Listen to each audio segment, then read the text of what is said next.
Kumusta kayong lahat? Ngayon dadalhin ko kayo para tuklasin ang mundo ng sinehan, ang universo ng mga halimaw. Nagsimula ang pelikula sa mga footage ng dokumentaryo tungkol sa sinaunang ekosistema ng mga hayop noong 1954, habang naghahanda ang mga tao na pasabugin ang isang bombang nuklear sa isla ng Coral ng hapon, isang higanteng tinik ang lumitaw mula sa tubig. Pagkatapos, noong 1999, tinawag sina siyentipikong sina Serizawa at Vivian sa isang quarry sa Pilipinas. Dito, nakakita sila ng minahan ng uranium, ngunit nang maghukay sila, lumitaw ang isang walang katapusang malalim na hukay. Lahat ng nahuhulog dito ay nawawala. Nawalan sila ng halos 40 manero sa hukay na ito, isang pangkat na pinamumunuan ni Dr. Serizawa ang bumaba at nakakita ng isang dambuhalang kalansay, at dalawang bagay na hugis itlog. Bukod pa rito, nakakita rin sila ng malawak na daanan na umaabot mula sa kuweba hanggang sa dagat, na para bang may isang napakalaking bagay na dumaan dito. Lumipas ang ilang taon, at ang bida nating si Ford Brody ay bata pa noon. Siya ang anak ni Joe Brody, isang inhinyerong nagbabantay sa nuclear power plant sa Japan. Kamakailan, ang planta ay madalas na nakakaranas ng mga lindol, ngunit hindi matukoy kung saan ang sentro ng lindol, kaya naman si Sandra, ang ina ni Ford, ay personal na nagdala ng isang grupo ng mga inhinyero upang mag-imbestiga. Sa mismong sandaling iyon, nagkaroon ng lindol sa reaktor, at nagkaroon ng butas mismo sa ilalim ng kinaroroonan ni Sandra. Kahit sinubukan nila, hindi na maabot ng grupo ni Sandra ang ligtas na pinto. Si Joe Brody ang nagsara ng ligtas na pinto. Nasaksihan niya ang pagkamatay ng kanyang asawa nang wala siyang magawa. Ang buong malaking planta ng nuclear ay unti-unting gumuho. Napilitang lumikas ang mga tao mula sa lugar na ito, at ang lugar na iyon ay naging quarantine zone.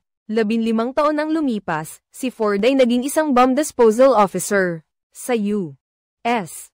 Navy.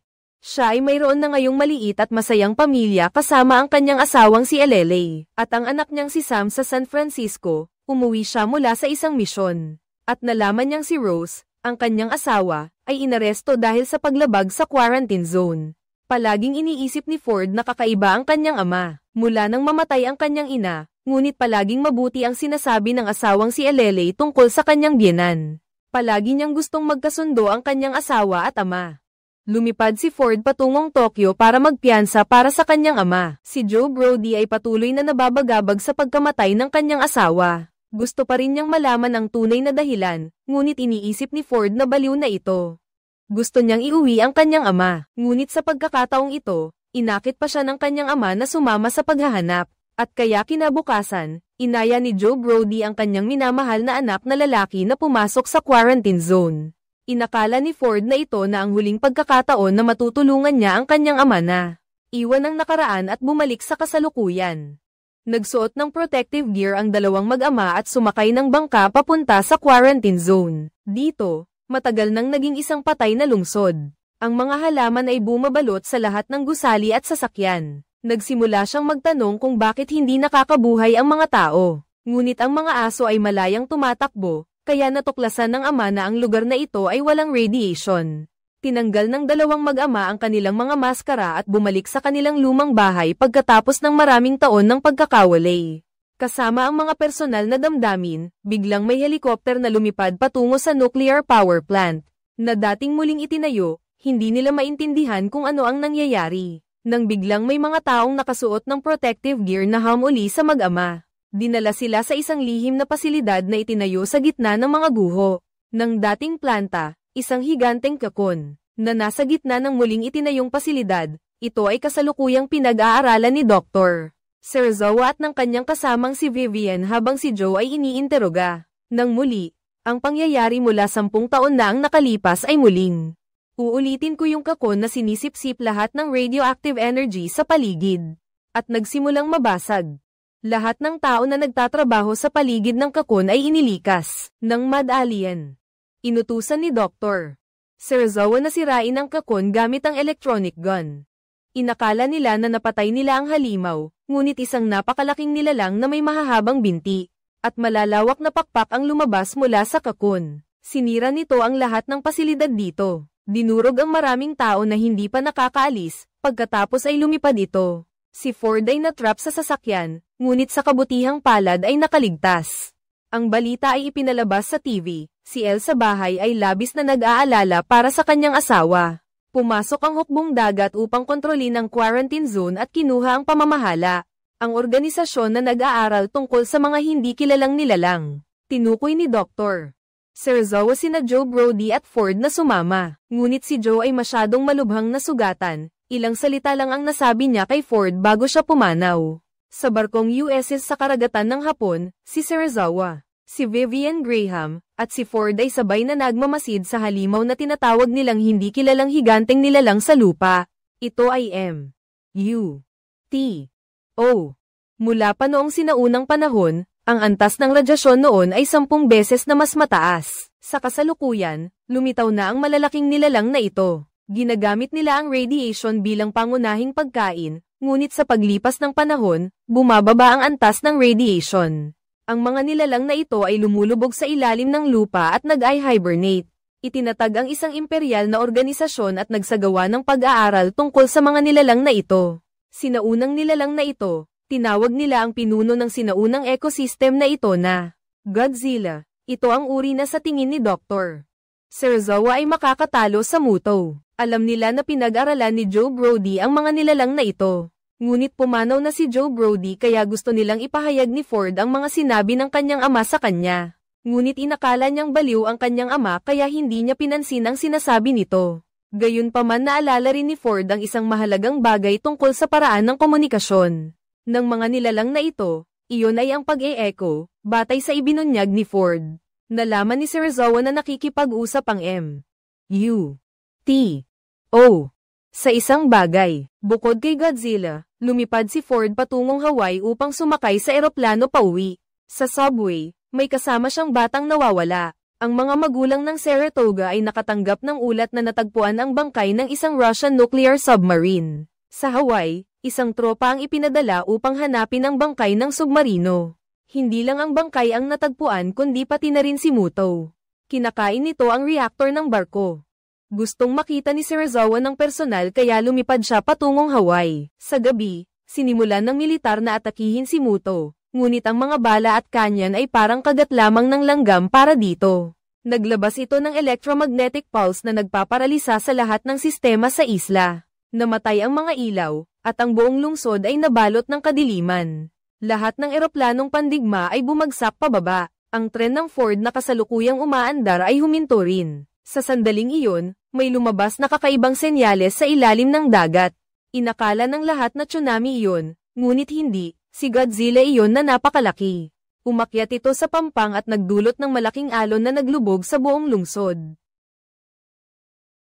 Hindi pa natatapos ang isa, may isa na namang dumating, na nagdulot ng pagkalito sa lahat. Sa oras na ito, bumalik ang kuryente, nagpatuloy sa pagtakbo ang tren sa ilalim ng lupa, ngunit sa unahan ay naroon ang M.U.T.O.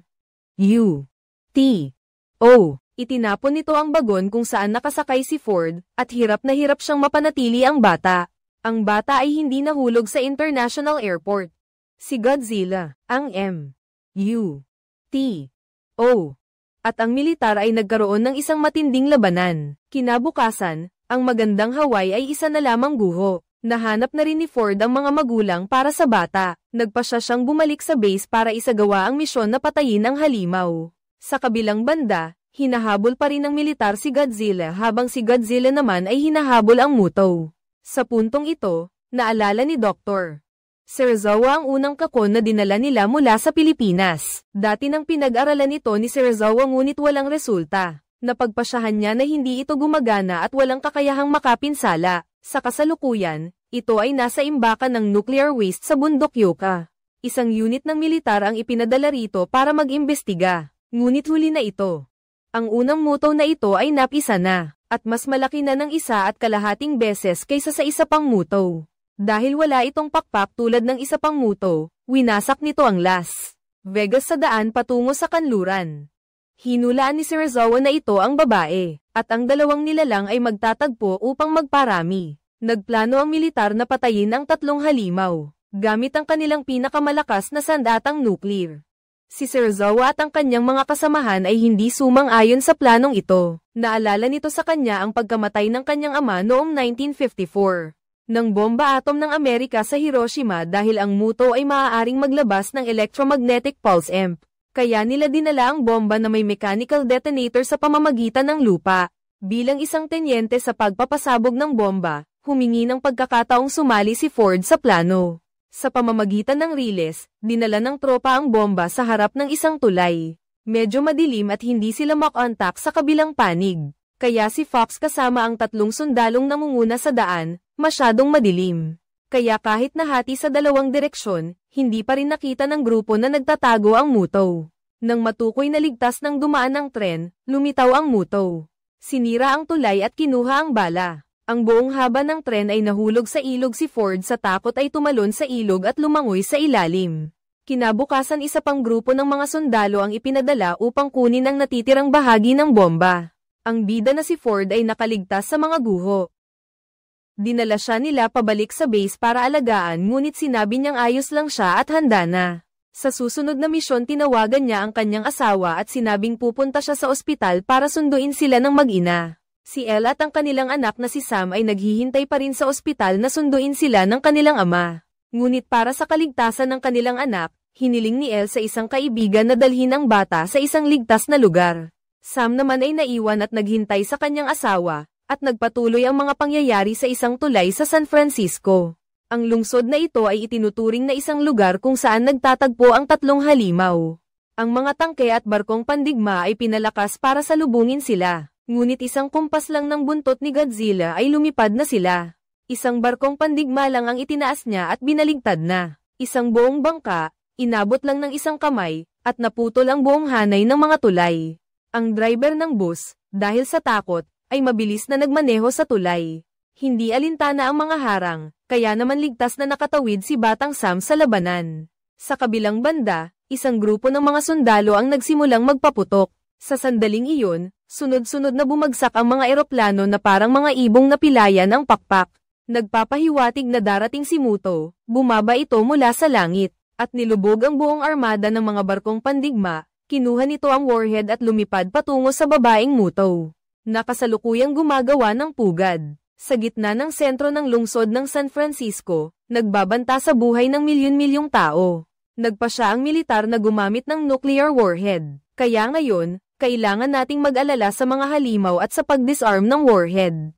Pinayuhan ni Serizawa ang mga opisyal ng hukbong dagat na huwag gumawa ng anuman upang mangyari ang batas ng natural selection.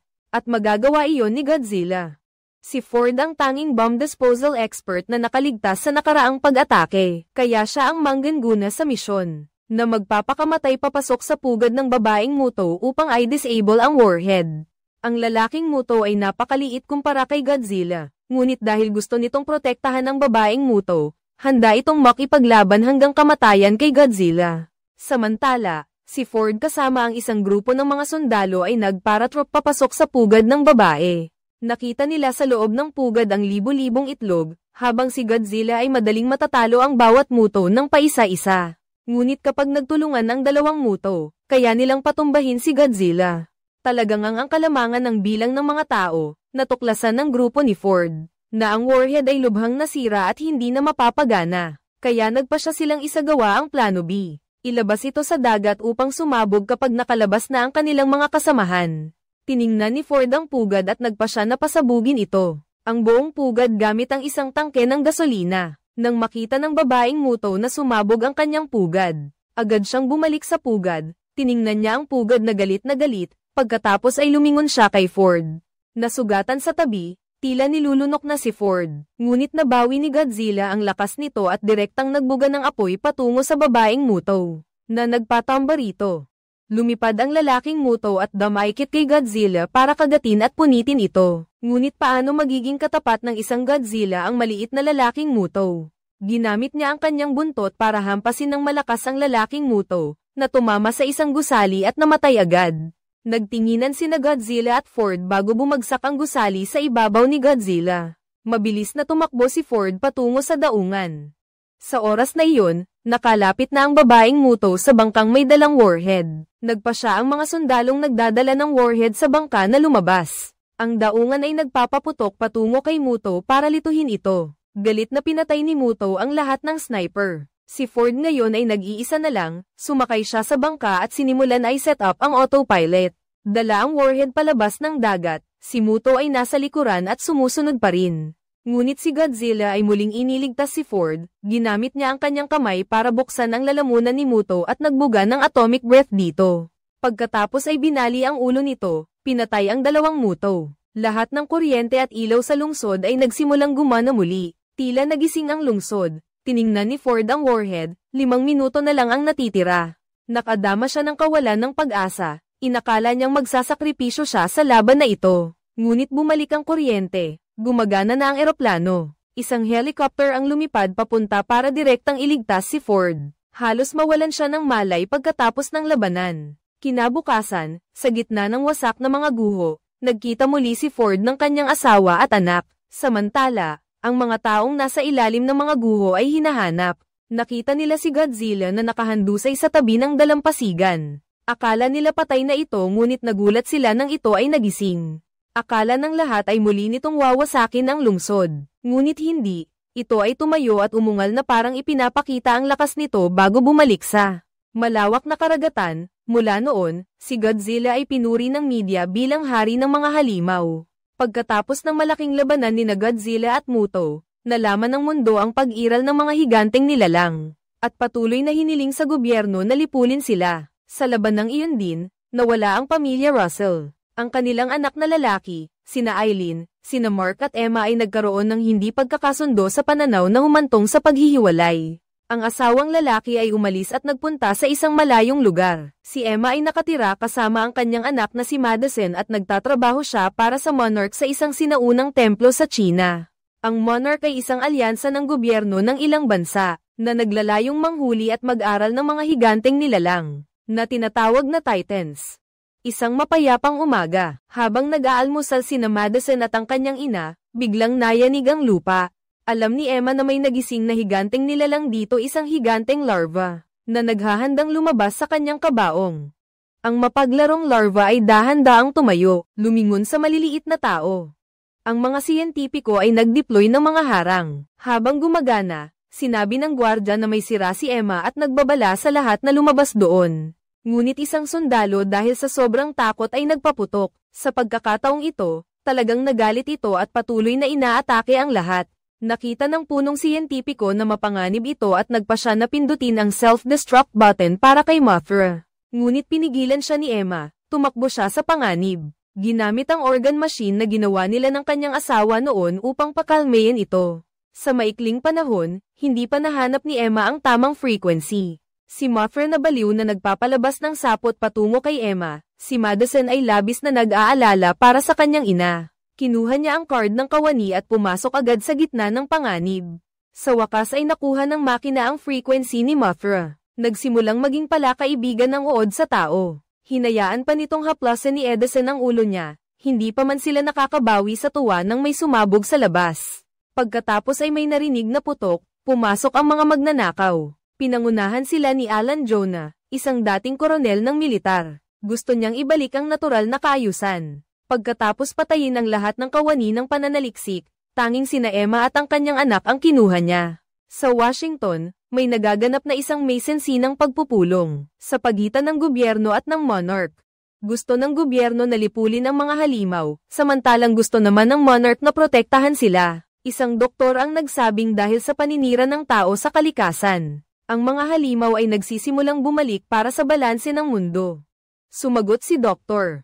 Serizawa, tayo ang magiging alaga nito. Habang nagtatalo, nakatanggap si Serizawa ng balita na inaatake ang pasilidad. Agad niyang iniwan ang pagpupulong, hindi pinansin ang pagpigil ng kongresista, at lumipad sila patungo sa isang kagubatan, kung saan nagtatrabaho ang ama ni Madison bilang mananaliksik ng hayop. Dahil si Mark ang co-creator, siya lang ang makakahanap sa lokasyon ng makina gamit ang frequency. Hindi inaasahan ni Mark na naayos na ni Emma ang makina. Napakadelikado ng organ. Kapag nagamit ng mali, magdudulot ito ng hindi matansyang kahihinatnan. Paano mo tinanggap na sumali sa organisasyon para iligtas ang iyong asawa at anak na babae sa eroplano? Sinabi ng CTO na si Sam. Kay Mark na nakagawa si Emma ng isang uri ng bass frequency. Maaari nitong akitin, itaboy, o pakalmayan ang dambuhalang nilalang. At mayroong 17 sound waves para sa 17 uri. Labis na nagulat si Mark, hindi niya inakala na ganoon sila karami. Palagi niya silang kinamumuhian at gusto niyang lipulin silang lahat. Hindi nagtagal, lumapag ang eroplano sa isang oil rig sa dagat na tinatawag na Bravo. Ang lugar na ito ay isang pasilidad na itinayo para subaybayan at pag-aralan. Si Godzilla sa lupa, at nagbibigay din ng impormasyon tungkol kay Mothra. Sa kasalukuyan, siya ay nasa loob ng isang talon upang tapusin ang kanyang paglaki. Si Jonas naman, pinangunahan ng mga tropa patungo sa South Pole. At inatake ang isang research station ng Monarch. Patayin ang lahat ng gwardya at dalhin ang ina ni Emma sa ilalim ng lupa. Tulad ng dati, isang malaking blok ng yelo na may nagliliwanag na higanteng nilalang sa loob. Iyon ay isang dragon at ang ulo ay tinatawag na King Ghidorah. Inutusan niya ang kanyang mga tauhan na maglagay ng pampasabog sa loob ng blok ng yelo. Si Emma naman ay pinaandar ang organ upang simulan ang paghahanap ng frequency para gisingin ang dragon. Sa kabilang banda, pinapanood ni Mark ang video recording. Ang buong pamilya na 4 na tao ay naglalaro nang biglang niyanig ang lupa. Sa labas, natukoy ng radar na may mga Titan na umaatake sa base ng hari. Ang lahat ng kanyan ay inihanda sa mahigpit na depensa. Marahil ito ang nagparamdam kay Godzilla ng panganib. Inutusan ni Serizawa na itigil ang depensa, at unti-unting bumagal ang tibok ng puso ni Godzilla. Sinabi ni Mark sa lahat na buksan ang mga kalasag para malaman ni Godzilla na hindi natin ito sinasaktan. Mula sa malayo, naglalabas ng asul na liwanag si Godzilla sa likod nito. Nararamdaman nitong nagbabanta ito, at hindi sila ang panganib na iyon. Walang intensyon si Godzilla na umatake, tiningnan lang niya sila. Nagpasya si Mark na sundan si Godzilla, tiningnan ang mga ruta, at natuklasan na patungo ito sa South Pole. Sinabi sa inyo na may natutulog na halimaw na si King Ghidorah doon. Kakaunti lang ang impormasyon tungkol sa species na ito, alam lang natin na ito ay isang carnivore. Posibleng ito ang kalaban ni Godzilla. Mabilis na umalis ang lahat. Sa Base 32 sa Antarctica, pinangunahan ni Captain Foster ang isang grupo papasok. Pagdating sa Tunnel 2, sila ay anabangan. Malaki ang naging pinsala. Si Mac, na nasa eroplano, ay nakatingin sa screen. Nang makita niyang nasa panganib ang kanyang asawa at anak, nagpasya siyang kumilos ng mag-isa. Hinabol niya si Jonas at tinutukan ng baril para bitawan ang mga ito. Abang Mark ay abalang tinatawagan sina Emma at ang anak nito para pumunta sa kanilang pwesto. Si Madison ay nagtungo sa direksyon ng kanyang ama ngunit hindi inaasahang niyakap siya ni Emma. Humihingi siya ng paumanhin at pinindot ang detonator. Ang malaking blok ng yelo na naglalaman ng halimaw ay sumabog ng malakas at bumagsak. Tumakbo si Mark papunta sa elevator upang habulin sina Emma at ang anak nito. Ngunit nakita niyang natrap pa rin sa ibaba ang grupo ni Foster. Kaya bumalik si Mark para iligtas ang lahat. Sina Madison at ang kanyang ina ay tumakbo papunta sa eroplano kasama si Jonas, na nag-utos kay Emma na gisingin si King Ghidorah. Mula sa hukay na nilikha ng pagguho kanina, umangat ang isang higanteng halimaw na hugis dragon na may 3 ulo, at isang malaking pares ng pakpak. Pinaputukan ito ng militar, ngunit kinalmot lang nito ang halimaw. Nagbuga ang halimaw ng napakalakas na kidlat na sumabog at nagpabagsak sa mga sundalo.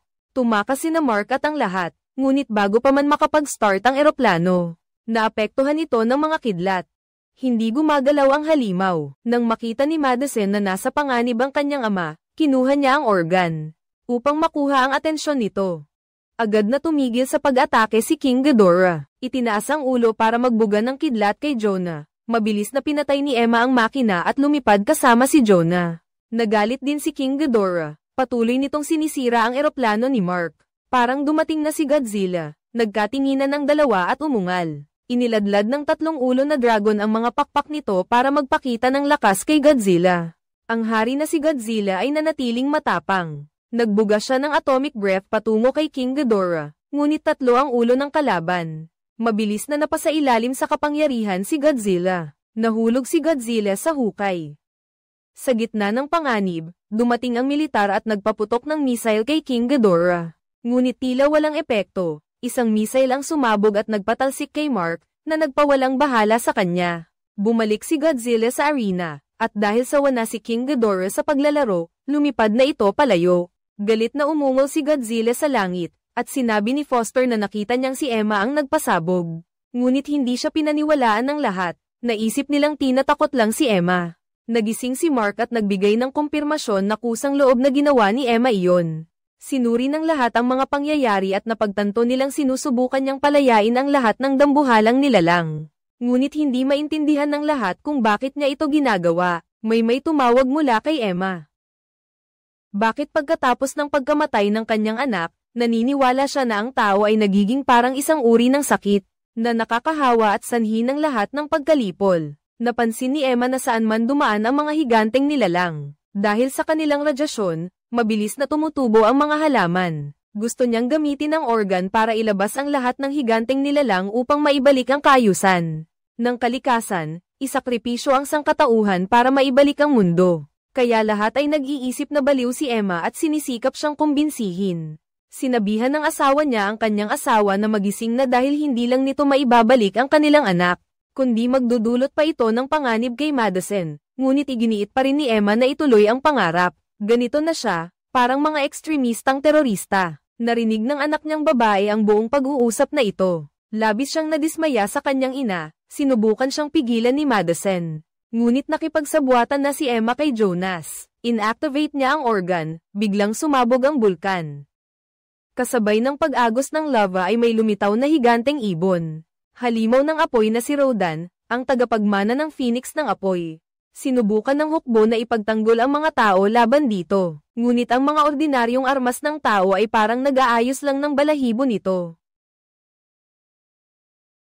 Sa satellite, may iniulat na isang bagyo na mabilis na gumagalaw. Ngunit paano magkakaroon ng ganoon kabilis na bagyo? Ito si King Ghidorah, nag-isip ng paraan para akitin ang Phoenix ng apoy patungo sa halimaw. Si Haring Ghidorah, hinayaan ang dalawa na maglaban. Agad na pinangunahan ng Tenyente Coronel ang Golden Squadron bilang pain para kay Ghidorah. Pinalipad nito ang mga pakpak nito, at lahat ng dinadaanan nito ay tinatangay. Hindi nagtagal ay winasak nito ang buong lungsod sa sunod-sunod na pagpapakawala ng mga missile at ang halimaw ay labis na nagalit. Dahil kaya nitong lumipad ng mas mabilis kaysa tunog, madali nitong nasunggaban ang mga eroplano gamit ang mga kuko nito. Pinipiga at pagkatapos ay ginamit ang mga pakpak nito upang paikutin at durugin ang mga eroplano. Malapit nang mahuli ni Rodan ang eroplano ni Mark nang dumating si King Ghidorah. Mabilis na ibinaba ng Tenyente Colonel ang eroplano sa dagat. Nagmadaling naglaban ang dalawang halimaw, at sa oras na iyon ay nakatanggap sila ng balita mula sa isang eroplanong nagdadala ng mga refugee, at kailangan nilang bumalik sa mothership, kaya nag-utos ang Tenyente Colonel na buksan ang pinto. Ngunit nagkaroon ng sira sa sistema ang eroplano kaya hindi mabuksan ang pinto. Tumakbo sina Mark at Sam para tumulong ngunit hindi rin nila ito mabuksan. Sa himpapawid, ginamit ni King Ghidorah ang dalawang ulo sa kaliwa at kanan para kagatin ang pakpak ni Rodan. Pagkatapos ay ginamit niya ang gitnang ulo para magbuga ng kidlat, ang Panginoon ng Kalangitan, si Rodan ay bumagsak. Sa loob lamang ng ilang minuto, may tumawag sa barko mula sa Admiral. Inutusan niya ang lahat na umatras dahil susubukan nila ang isang bagong thermonuclear bomb, na maaaring sumire sa malaking bahagi ng hangar ng eroplano. Nakita ni Mark na kritikal ang sitwasyon kaya gumawa siya ng butas sa ilalim ng katawan ng barko. Nagbigay ng pagkakataon para matagumpay na makalapag ang eroplano, at mailigtas ang maraming tao, ngunit inatake rin ni Godzilla. Nang malapit na nitong atakihin ang barko, isang suntok ang dumating. Lumitaw si Godzilla at itinulak pababa sa dagat si King Ghidorah.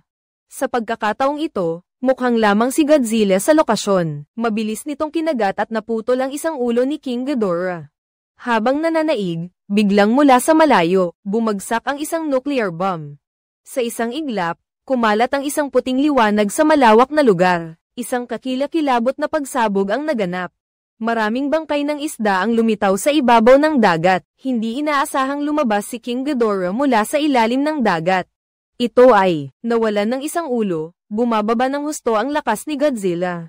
Pagkatapos ay tuluyang nawala, na nagpapahiwatig na tila ito ay namatay na. Ang halimaw na si Godzilla ay lumipad patungo sa bunganga ng bulkan at umupo ng marangal na parang isang hari. Ang nawawalang ulo kanina ay mabilis na tumubo muli. Kasabay nito, naglabas ito ng tunog na tumatawag sa lahat ng halimaw. Sa buong mundo upang magising, hindi makapaniwala si Emma sa kanyang mga nakikita. Unti-unting nawawala na sa kontrol ang lahat, nakita ni Madison ang kakilakilabot na kahihinatnan na idinulot ng kanyang ina. Napaluha ang bata at sinabing ang kanyang ina ay isang halimaw. Sa eroplano, nalaman ng mga investigador na si King Ghidorah ay isang nilalang mula sa ibang planeta, dumating ito para manakop at baguhin ang Earth. Sa mga sinaunang talaan, tinawag nila itong hari ng mga halimaw. Ang militar ay nagdaos ng press conference para iulat ang pinsala sa lahat ng kontinente. Sinubukan nilang gamitin ang mga nuclear bomb bilang pain. Ngunit kakaiba, hindi sila naakit sa pagkakataong ito. Naniniwala si Mark na nagtitipon sila bilang isang grupo, at sumusunod lamang sa utos ni Emma, na napagtanto ang kanyang pagkakamali. Sisirain nila ang planetang ito, hindi nila ito ibabalik. Ngunit sa karanasan niya sa labanan, sinabi ni Jonas na kailangan ituloy hanggang dulo. Tumutol si Emma, gusto niyang gamitin ang organ amplifier para pigilan ang mga pag-atake. Ngunit hindi pumayag si Jonas na samahan siya, narinig ni Madison ang lahat ng pagtatalo na ito. Lihim na nagplano ang bata na kunin ang mga kailangang gamit mula sa organ. At tumakas sa gitna ng kaguluhang ito, hindi niya kayang iwanan ang kanyang asawa at anak. Nais niyang makasama sila kahit sa pagkakataong ito. Kaya nag-iisa siyang umalis habang papalipad na ang eroplano. Sa langit, biglang lumitaw ang isang nagniningning na aura na lalo pang lumalawak. Mula sa ulap, lumitaw ang isang napakagandang higanteng pakpak ng paru-paro. Ito ay ang ganap ng matandang reyna ng paru-paro, si Mothra, na naglalabas ng tunog na parang isang panawagan.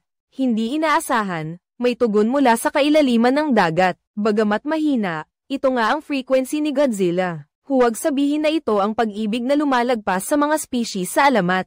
Nagpa siya si Mark na gamitin ang submarino upang sundan ang frequency ni Mothra.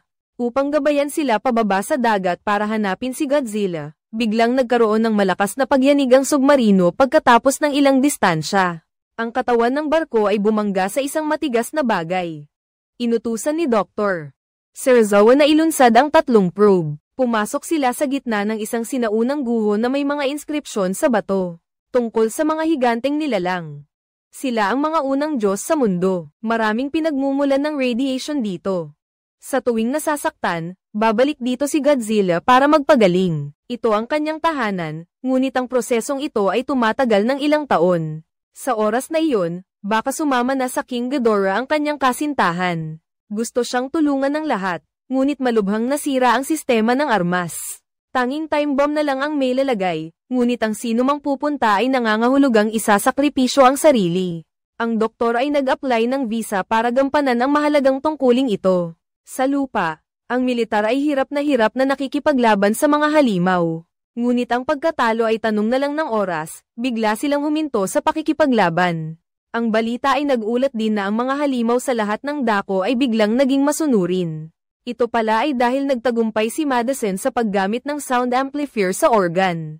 Isang uri ng tunog na nabuo mula sa frequency ni Godzilla, na nakagambala sa utos ni Ghidorah. Sa oras na ito ay natuklasan na ni Jonas na nawawala ang organ. Si Emma ay naghanap sa lahat ng dako ngunit hindi niya mahanap ang kanyang anak. Matapos ipasa ni Dr. Serizawa ang kanyang mga tala kay Mark, nagpaalam siya sa lahat at pinasimulan ang submarino upang lumubog sa dagat. Dinala ng doktor ang nuclear warhead patungo sa bibig ni Godzilla. Lumapit siya rito, hinawakan si Godzilla, at bamulong ng isang palem, lumang kaibigan. Isang malaking pagsabog ang naganap, yumanig sa karagatan, at itinulak pa ang submarino ni Mark paitaas sa ibabaw ng dagat. Sumampa ang lahat sa deck, nagagalak na nakita ang isang higanteng bagay na umaangat mula sa ilalim ng dagat. Buhay na si Godzilla. Hindi mahanap ni Emma ang kanyang anak na babae at nagpanik, gustong lumabas. Ngunit pinigilan siya ni Jonas. Tinutukan niya ito ng baril, sinabing hindi niya kayang mawala ang kanyang natitirang anak. Nang makita niyang wala ng silbi si Emma, pinalaya niya ito. Ngunit sa sandaling iyon, natuklasan din ni King Ghidorah si Madison. Ang batang babae ay natakot at nagtago sa silid ng radyo. Nagalit ito at patuloy na sinira ang labas ng stadium. Dala ni Madison ang organ at tumakas, ngunit hindi sinasadyang nakita siya nito. Nagbuga si King Ghidorah ng kidlat na nagpabagsak sa lupa at bato, na nagpatalsik kay Madison palayo. Ang 3 leeg nito ay nagliwanag, handa nang magpakawala ng malaking kidlat, para wakasan ang buhay ng bata. Sa sandaling ito, ang tunay na hari ay bumalik na. Ginamit ni Godzilla ang atomic breath para paliparin si King Ghidorah matapos bigyan ng doktor na si Serizawa ng isang nuclear bomb. Mas lumakas si Godzilla kaysa dati.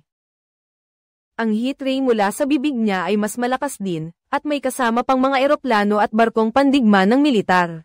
Sinusundan ito para sa isang napakagandang pagbabalik. Patuloy na tumutulong ang militar, nagpapakawalan ng bala laban kay King Ghidorah na sumugod, gustong makipaglaban agad kay Godzilla. Kahit iisa lang ang ulo, napakalakas niya. Ang antas ng radiation ni Godzilla ay napakatindi. Sa loob ng 12 minuto, kailangan ninyong lumayo rito. Kailangang mabilis na hanapin ni Mark ang kanyang anak na si Madison paglapag ng eroplano. Tumingin siya sa paligid ngunit hindi nakita ang kanyang anak, tanging ang basag na organ lang ang nakita niya. Sinubukan ni Godzilla na ibagsak si Godzilla sa lupa, pero hindi na ito madaling kalabanin ngayon. Agad itong nagbuga ng atomic ray. Isang Godzilla pa lang ay mahirap na, ngayon ay may dagdag pang isang Mothra, na dumating para tulungan siyang gamitin ang kanyang mga atake. Idinikit ang dalawang ulo ni King Ghidorah sa gusali. Napilitan si King Ghidorah na tawagin ang kanyang kasamahan na si Rodan para humingi ng tulong. Lumipad si Rodan para pigilan siya. Nagmaneho si Emma para isama si Max at hanapin ang kanilang anak. Si Madison na labis na natakot ay tumakbo pabalik sa lumang bahay ng kanilang pamilya at nagtago sa loob. Sa labas, nag-aaway sina Mothra at Rodan. Ginamit ni Rodan ang bentahe ng bigat nito upang idiin si Mothra sa gusali. Nang malapit na siyang magbigay ng pangwakas na suntok kay Kong, tinamaan siya ni Mothra ng isang tusok. Sa puso. Bumagsak si Rodan. Bumalik ang mag-asawang Emma sa lumang bahay, upang iligtas si Madison mula sa mga guho. Hindi pa patay ang bata. Masayang niyakap siya ni Mark, nagkaisa ang pamilya. Sa kabilang banda, sinisipsip ni King Ghidorah ang kuryente, mula sa kalapit na power station at nagpapalabas ng malalakas na kuryente, na tumatama sa lahat ng eroplano ng militar. Pansamantalang tinamaan si Godzilla ng atake na ito. Habang siya ay natataranta, ginamit ni King Ghidorah ang kanyang lakas sa paglipad. At binalot siya, dinala siya sa himpapawid, mula sa itaas, si Godzilla ay bumulusok pababa sa lupa na parang isang bowl ang apoy. Matapos bumagsak ng marahas si King Ghidorah, nagmadaling lumipad si Mothra para tumulong, ngunit nakahandusay na doon si Godzilla, walang galaw. Nang makita niyang malapit nang mamatay si Godzilla, nagalit siya at iniunat ang kanyang mga pakpak patungo kay King Ghidorah. Gusto niyang maghiganti, ngunit hindi talaga kayang tapatan ni Mothra ang mananakop na iyon. Nasunog ang kanyang katawan at naging isang liwanag na bomb alat kay Godzilla. Sinubukan ni Godzilla na bumangon ngunit wala siyang sapat na lakas at napahiga na lamang siya nang walang magawa. Ang tatlong ulo na dragon ay sumugod habang nananalo, lumipad at ginamit ang kanyang mahahabang leeg at pakpak para balutin ang katawan. Gusto ni Godzilla na patayin iyon, kaya inayos ni na Mark at Emma ang organ machine. Gusto nilang gamitin ito para tulungan si Godzilla. Dumating na rin ang eroplano ng Emperor. Tinawag nila ang lahat na sumakay sa eroplano para umalis. Ngunit hindi sumama si Emma. Kailangan niyang manatili para i-activate ang makina. Nasa sobrang layo, hindi na niya maibabalik si Godzilla. Kaya isinama ni Emma ang organ machine at nagmaneho palapit pa. Gagamitin niya ang sarili niyang buhay para bayaran ang mga pagkakamali niya. Sa eroplano, umiiyak si Madison habang nakatingin sa kanyang ina. Tinamaan ng isang atake ni Ghidorah. Tumaob ang sasakyan at si Emma ay nakahandusay na walang malay sa kalsada. Nang malapit nang matapos ang buhay, papalapit si Godzilla dala ang kanyang napakataas na antas ng radiation. Saan man siya magpunta, lahat ay natutunaw. Naglabas si Godzilla ng pulang liwanag na sumunog sa mga pakpak ni King Ghidorah at naging abo. Ginamit niya ang kanyang huling lakas upang matigas na lumaban. Nagbuga ng ilang mahihinang kidlat patungo sa hari, ngunit nakatanggap pa siya ng isa pang suntok, tuluyang nawasak ang dalawang ulo. Pagkatapos, lumabas ang isang ulo ng dragon mula sa mga guho, kasabay ng pagkalat ng nagniningning na mga kidlat. Hawak ni Godzilla ang ulo ni Ghidorah at ginamitan niya ito ng atomic breath kaya lumipad ang ulo ni Ghidorah nang mataas at malayo, at nagtipon ng mga higanteng nilalang mula sa iba't ibang lugar, upang yumukod sa paanan ng tunay na hari. Matagumpay na naisaayos ni Godzilla ang lahi ng mga Titan, na nagdulot ng pagbabago sa pag-iisip ng tao. Buti na lang at nasa panig natin siya. Tumayo si Godzilla at umalingaw-ngaw ang isang sigaw na nagtapos sa pelikula. Sa isang after-credit scene, natagpuan ni Jonas ang ulo ni Ghidorah. Ngumisi siya ng may pagmamalaki at naghanda para sa susunod na plano. Sa muling pagbabalik, ang ating King Kong ay lumaki na. Sa umaga, sinalubong ni Kong ang bagong araw sa pamamagitan ng maiinit na sinag ng araw. Nagpunta rin si Kong para maligo sa malamig na tubig ng batis. Pagkatapos, naamoy ni Kong ang isa niyang maliit na kaibigan. Ipinakita ng batang babae kay Kong ang manikang nakatali ng mga lubid. Agad na naintindihan ni Kong ang ibig sabihin at gumamit ng matulis na sanga na itinutok diretso sa langit. Bamutis ito ng malaki pagkatapos ay sumigaw ng isang hiyaw na nagpatibog sa buong isla. Palapalagay, ang nasa itaas ay ang bubong kung saan ikinukulong si King Kong. Napansin ko nitong mga nakaraang araw na malubha na ang sira ng Arco. Sabi ni Dr. Eileen, hindi na ito magtatagal pa. Sabi ng itim na lalaki, kailangan nating humanap ng solusyon sa labas ng lugar na ito. Ngunit ang islang ito lang ang tanging lugar na makakapag-isolate sa kanya. Kung aalis tayo, hahanapin siya ng matagal ng kaaway ni Kong na si Godzilla. Hindi pwedeng magkaroon ng dalawang pinuno na Titan. Biglang dumating ang kaibigan ni Kong para sabihing galit na si Kong. Itatago ni Eileen ang bata sa loob dito para ako na ang bahala. Samantala, ang gobyerno ay nagsasagawa ng isang dakilang pag-aaral upang matuklasan ang pinagmulan ng mga kakaibang nilalang. Sa mundong ito, sinimulan ng Admiral ang isang ekspedisyon upang hanapin ang pasukan sa lihim na mundo. Naniniwala ang lahat na mayroong mga hindi pa natutuklasang kayamanan sa Antarctica at ang mga miyembro ng pangkat ay nawala ng walang bakas. Sa lugar na ito, walang nakakaalam kung ano ang nangyayari. Mayroong isang ecosystem doon na hindi kayang isipin ng tao. Ang batang ito ay si Bernie, isang African American. Gumawa siya ng sarili niyang podcast channel tungkol sa mga katotohanan ng mga halimaw na ito. Gusto ni Bernie na malaman ang tungkol sa sabuatan ng kumpanyang Apex. Kaya nagpanggap siyang empleyado doon. Ito ay isang kumpanyang nagde-develop ng mga biomechanical robot at artificial intelligence. Sa wakas, nakapasok na rin si Bernie sa pabrika. Mabilis niyang kinopya ang lahat ng lihim na datos. Hindi sinasadyang natuklasan niya na may kargamento na ipinapadala sa Hong Kong. Siguradong may kakaibang bagay iyon, biglang nagkaroon ng alarma at lahat ay agad na nag-evacuate. Isang dambuhalang Godzilla ang lumitaw. Sumisid sa tubig ang hukbo gamit ang mga jet fighter para barilin ito. Ngunit hindi nito nabutas ang balat ni Godzilla. Tumakas ang direktor na si Simmons gamit ang sarili niyang eroplano. Nagsitakbuhan sa takot ang mga tao. Sinunog ni Godzilla ang buong lungsod gamit ang nuclear energy. Pinabagsak nito ang maraming eroplanong umaatake dito. Isang sinag ng liwanag. Ang Some-Ire sa tunnel, natuklasan ni Bernie ang isang kakaibang bagay. Baka ito ang nagpasimula kay Godzilla. Sinasabi rin ng media na si Godzilla ang nagpasimula ng digmaan. Sasabihin ng direktor ng Apex na hahanapin nila ang paraan para harapin ang panganib na ito. Si Madison ay tagahanga ni Godzilla. Hindi siya naniniwala na sinasadya nitong atakihin ang mga tao. Lumapit siya sa kanyang ama, na siyang direktor ng kumpanya para sa pananaliksik at proteksyon ng mga Titan. Dahil iniligtas ni Godzilla ang kanyang pamilya noon. Ngunit nang makita niya ang pagkawasak ng lungsod, hindi niya maiwasang sisihin si Godzilla. Nang bumalik si Madison sa bahay na bigo, naghanap siya ng paraan para makipag-ugnayan kay Bernie upang malaman ang katotohanan. Binisita ng direktor ng Apex at ng kanyang assistant si Dr. Nathan. Siya ay nagsasaliksik tungkol sa Hollow Earth at sa pinagmulan ng mga Titan. Sa loob ng maraming taon, gusto niyang pandohan ang siyentipikong pananaliksik ni Dr.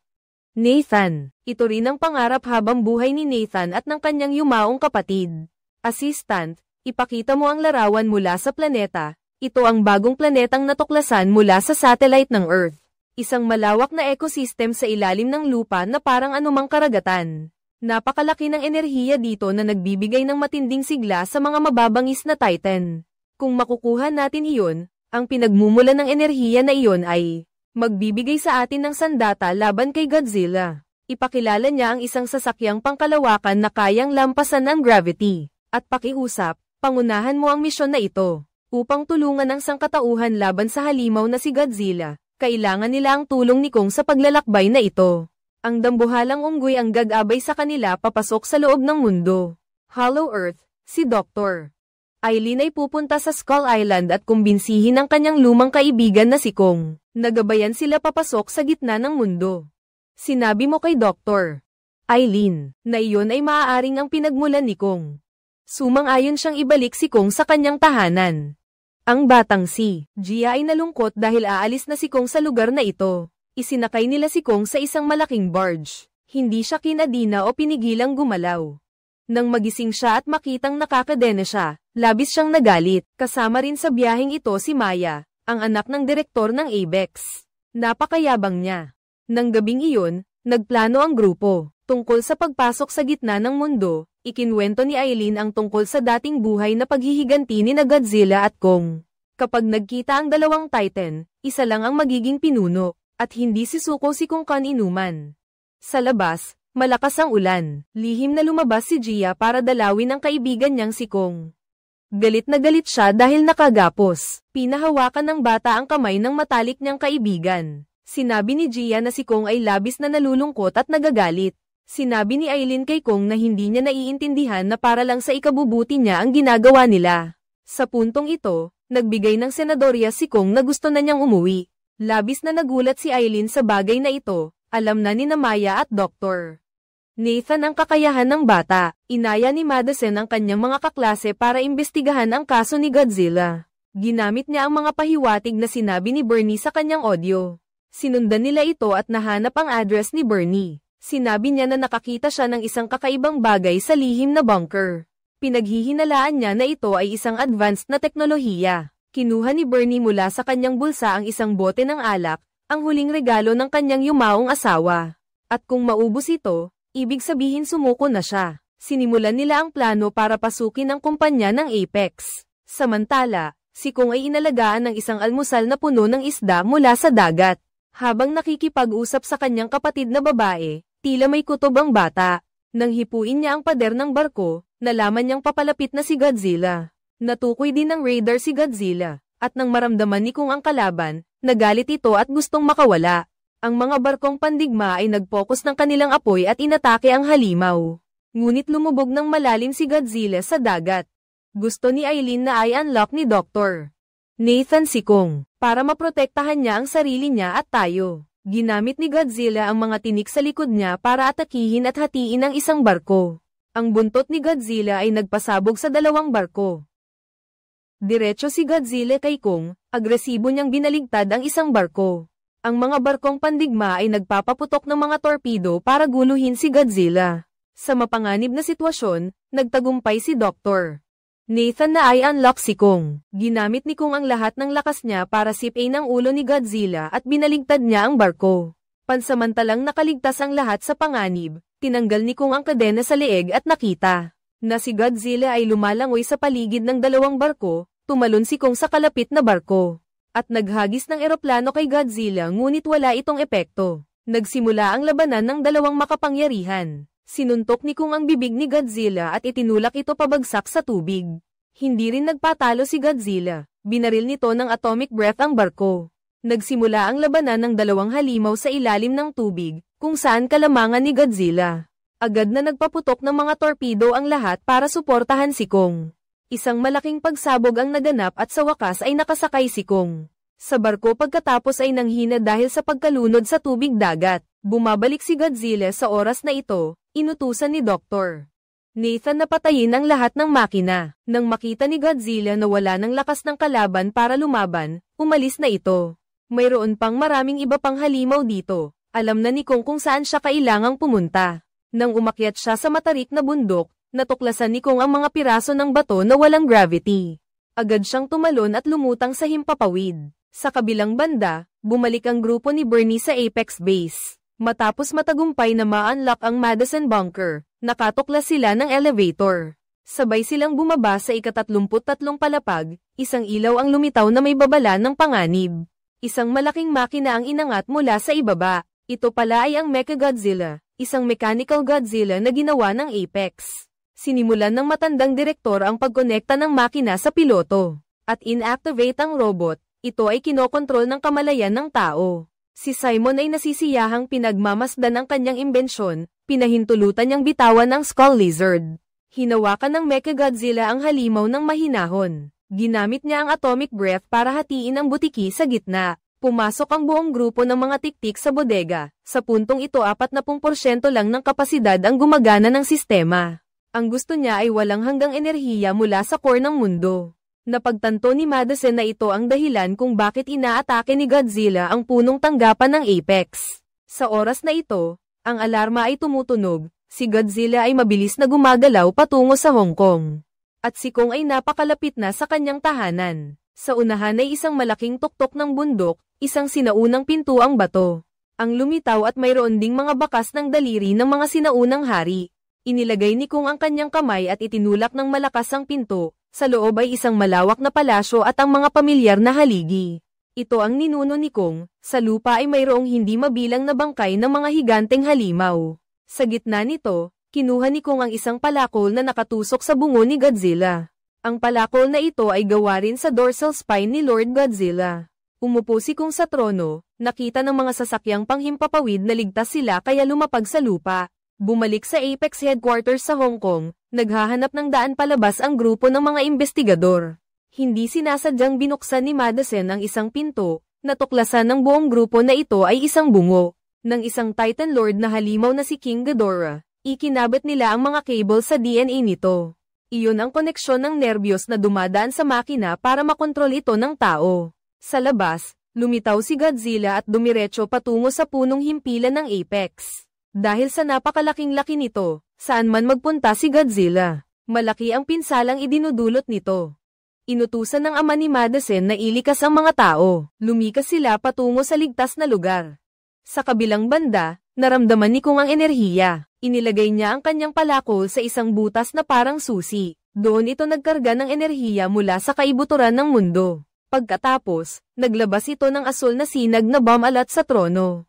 Ang liwanag na ito ay katulad ng kay Godzilla, naramdaman ni Godzilla ang enerhiyang ito.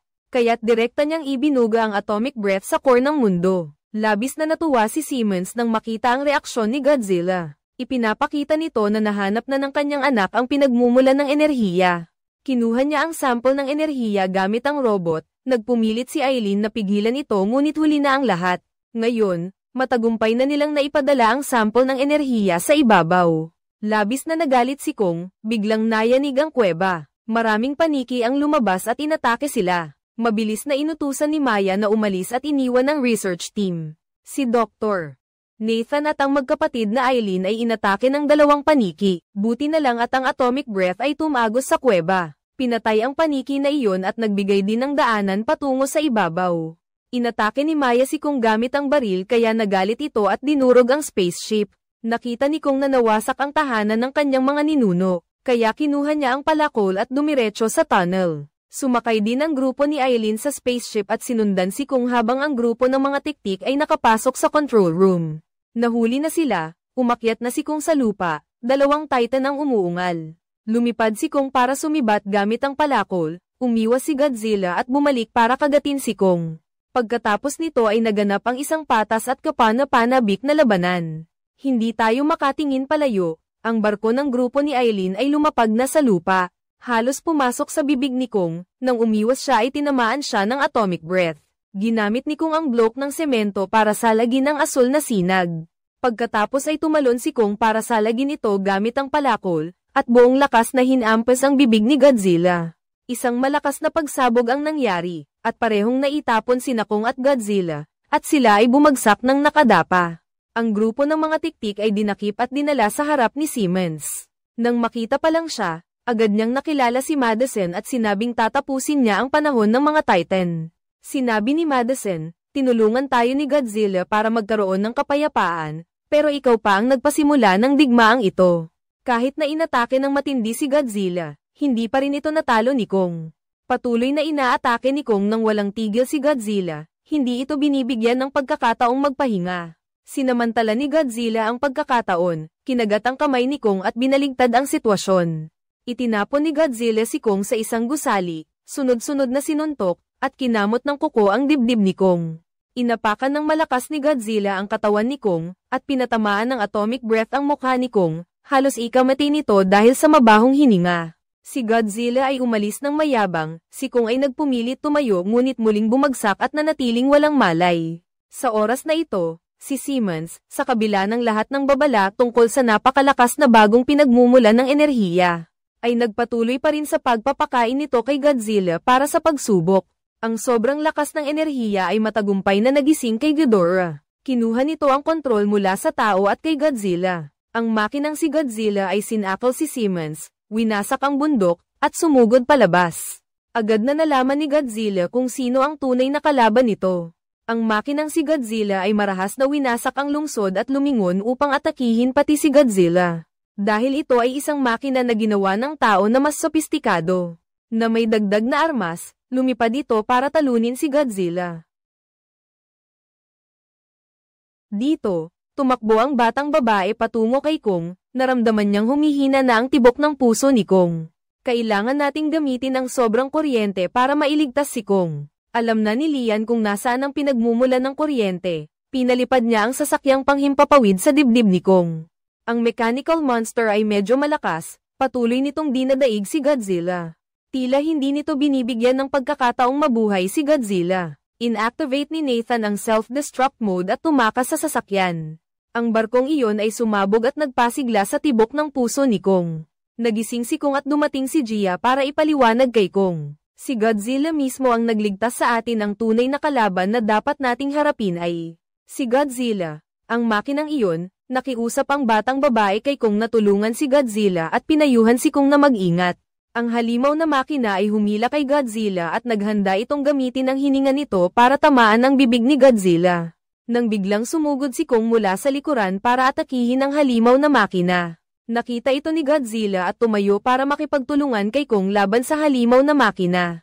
Ngunit masyado itong malakas at patuloy na pinapaputokan ng enerhiya si Godzilla. Lumapit si Kong dala ang palakol at sinugod ang makinang halimaw. Ngunit napakalakas ng makinang Godzilla. Itinutok nito ang drill sa mukha ni Kong.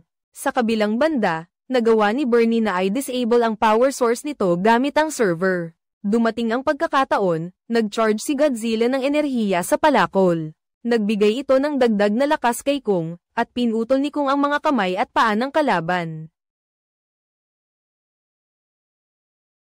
Pagod na umupo si Kong upang magpahinga pagkatapos ng laban. Nagkaisa muli ang lahat, tila nabura na ang matagal ng alitan ng dalawang Titan. Bumalik si Godzilla sa karagatan, at si Kong naman ay umuwi sa kanyang munting kaibigan. Tapos na po ang pelikula mga kaibigan, talagang kasiya siya ang pagtatapos nito sa mga manunood. Kahit na sina Kong at Godzilla ay mga Titan na halimaw, mayroon din silang napakabait na puso. Salamat sa inyo sa panunood ng pelikula, kung nagustuhan ninyo. I like at I follow ang channel para sa mga susunod na kabang-abang na pelikula.